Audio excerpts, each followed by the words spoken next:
Hello ಎಲ್ಲರಿಗೂ ನಮಸ್ಕಾರ. ನಮ್ಮ ಕಲಾಸ್ಕರ ಬಳಿ ಕಿಚನ್ಗೆ ನಿಮ್ಮೆಲ್ಲರಿಗೂ ಸ್ವಾಗತ.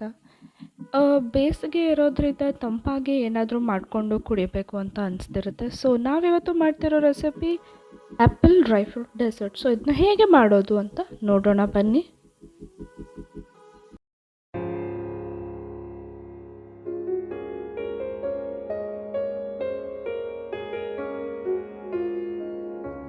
ಇದು ತುಂಬ ಸಿಂಪಲ್ ಆಗಿರೋ ರೆಸಿಪಿ. ಸೊ ಒಂದು ಪಾತ್ರೆಗೆ ನಾವು 1 ಲೋಟ ಹಾಲನ್ನು ತೊಗೊಂಡಿದ್ದೀವಿ. ಅದಕ್ಕೆ ಸ್ವಲ್ಪ ನೀರನ್ನು ಸೇರಿಸ್ಕೊತಿದ್ದೀವಿ. ನೆಕ್ಸ್ಟು ಕಂಡೆನ್ಸ್ ಮಿಲ್ಕ್ನ ಹಾಕೋತಿದ್ದೀವಿ. Condense milk 100 grams ಹಾಕ್ಕೊಂಡಿದ್ದೀವಿ.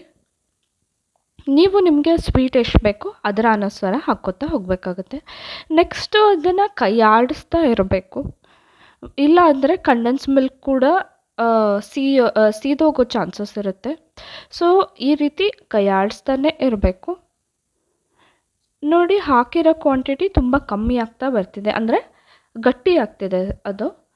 ಸೊ ಈ ರೀತಿ ಗಟ್ಟಿ ಆಗೋ ತನಕ ಅದನ್ನ ಬಿಸಿ ಮಾಡ್ತಾ ಇರಬೇಕು. ನೆಕ್ಸ್ಟು 4 ಅವರ್ಸ್ ರೆಫ್ರಿಜರೇಷನ್ ನಂತರ ಇದನ್ನ ಸರ್ವ್ ಮಾಡ್ಬೋದು. ಫಸ್ಟು ನಾವು ಆ್ಯಪಲ್ನ ಹಾಕೋತಿದ್ದೀವಿ.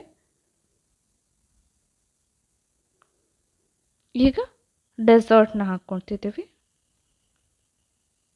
ಸ್ವಲ್ಪ ಡ್ರೈ ಫ್ರೂಟ್ಸ್, ನಾವು ಇಲ್ಲಿ ಒಣ ದ್ರಾಕ್ಷಿಯನ್ನು ಬಳಸ್ಕೊಂಡಿದ್ದೀವಿ. ಅದೇ ರೀತಿ ಮತ್ತೆ ಆ ಡೆಸರ್ಟ್ನ ಹಾಕೋಬೇಕಾಗತ್ತೆ.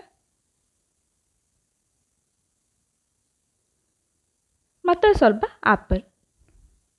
ನೀವು ಇದನ್ನು ಈ ರೀತಿ ಕೂಡ ಸರ್ವ್ ಮಾಡ್ಬೋದು. ಇಲ್ಲ ಅಂದರೆ ಈ ರೀತಿ ಮಾಡಿ ಮತ್ತೆ ಒಂದು 2 ಅವರ್ಸ್ ರೆಫ್ರಿಜರೇಟ್ ಮಾಡಿ ಆ ರೀತಿ ಕೂಡ ಸರ್ವ್ ಮಾಡ್ಬೋದು. ತುಂಬ ಟೇಸ್ಟಿಯಾಗಿರುತ್ತೆ. ತುಂಬ ಈಸಿ ಆಗಿರೋ ರೆಸಿಪಿ, ಬೇಗ ಮಾಡ್ಕೋಬೋದು. ನೀವು ಈ ಡೆಸರ್ಟ್ನ ರೆಡಿ ಮಾಡ್ಕೊಂಡಿದ್ದೀರಾ ಅಂದರೆ ಆರಾಮಾಗಿ ಯಾವಾಗ ಬೇಕೋ ಆವಾಗ ತಿನ್ಬೋದು. ಈಗ ಸಮ್ಮರ್ ಇರೋದ್ರಿಂದ ಬಾಡಿನ ಕೂಲಾಗಿರೋದು ಇಂಪಾರ್ಟೆಂಟ್. ಹಾಗೆ ಬೇಸಿಗೆಗೆ ಏನಾದರೂ ತಂಪಾಗಿ ಬೇಕಾಗುತ್ತೆ.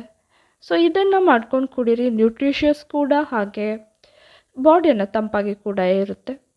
ಹೋಪ್ ನಿಮ್ಮೆಲ್ಲರಿಗೂ ಈ ವಿಡಿಯೋ ಇಷ್ಟ ಆಗಿದೆ ಅಂತ. ಈ ವಿಡಿಯೋ ಇಷ್ಟ ಆಗಿದ್ದರೆ ನಮ್ಮ ಚಾನಲ್ನ ಸಬ್ಸ್ಕ್ರೈಬ್ ಮಾಡ್ಕೊಳ್ಳಿ. Once again thanks for watching the video.